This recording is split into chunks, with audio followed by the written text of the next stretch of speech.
Hello, this is Michael from Smith's Gardentown, and today I want to talk about planting onions. Onions are a very fun and easy crop to grow, but the hardest thing to know is timing when you plant onions. Timing is going to be very, very key for you. Now, onions are going to want to be planted usually in North Texas in late January. That's going to be the ideal time. You want it to still be cold, but you really don't want your onions to be exposed to temperatures below 20 degrees.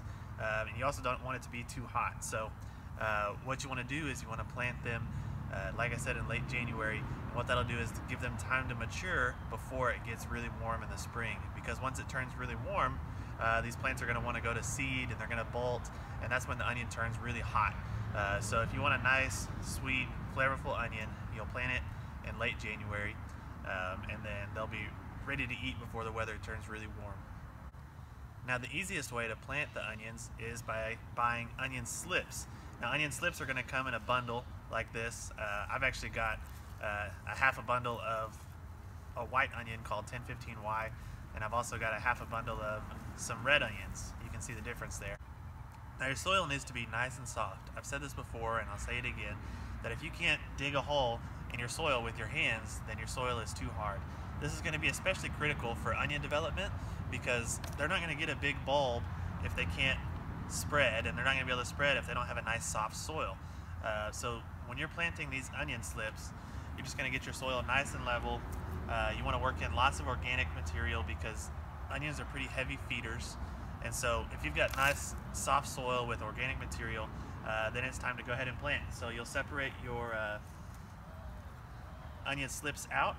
Now when you're picking onion slips, you want to make sure that they're nice and healthy. So when you're picking out your bundle, you want to see, about pencil-sized slips are going to be ideal.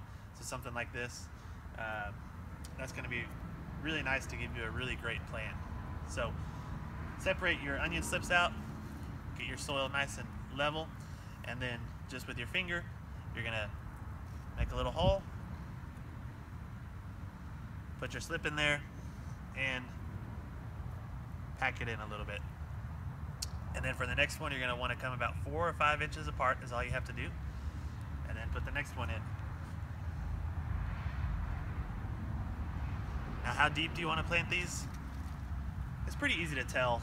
When you're looking at the onion, you'll see it's wider on the bottom and greener on the top. Obviously, the roots go down as usual. But really, you only want to get about an inch of that stem into the ground. Now, once you've got one row completed, then it's time to move to your next row. So, like I said, 4 to 5 inches in between each plant, but when you go in between each row, you want to go about a foot apart to get to the next row. There you have it. I've got 2 rows of onions planted. Now, these really can be harvested at any time. It's just a matter of personal preference, whether you want to do a smaller onion or if you want to wait till they develop a larger bulb. And you'll be able to see when they're developing because the onion bulbs are going to develop almost on top of the soil and the roots are going to be down below. So once they get to a nice size, you can harvest them, or you can harvest them as green onions while they're still young. But that's pretty much all there is to it. They really like a lot of moisture, even moisture. Now, you don't want to flood them too much or keep them soggy wet all the time, but they do like a lot of moisture, and they're heavy feeders if you want to feed them with an organic compost or an organic fertilizer. But I hope you guys will get out and plant some onions and enjoy them this year.